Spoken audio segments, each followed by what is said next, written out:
দিল বা তুই আরেকজনের মাথায় বাড়ি দিলি, আজকে এই যে দলবদ্ধ হয়ে একসাথে যে মারামারি করবি, মিছিল মিটিং করবি, সময় কি সারা জীবন এরকম থাকবে? ওই পক্ষ যখন আবার দর পাবে সেখন তোর অবস্থা কি হবে? মারামারি ভালো? এই এই সমাজের লোক কি এই মারামারি করার জন্যই সমাজ হয়ে যায়?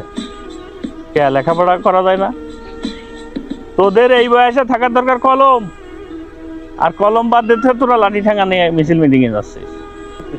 তোরা তো ধ্বংস হচ্ছিস এবং সেই সাথে তোর পরিবারটাও ধ্বংস করছিস।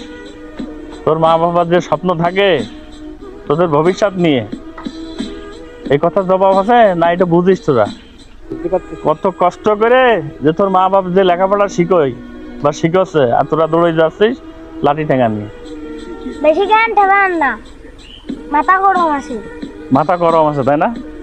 হ্যাঁ, তোদের লাস্ট একটা টার্গেট দিলাম, যদি আর কোনোদিন দেখি এই মিছিল মিটিং এ লাঠি নিয়া আবার আমার দিকে তাকাই রয়েছে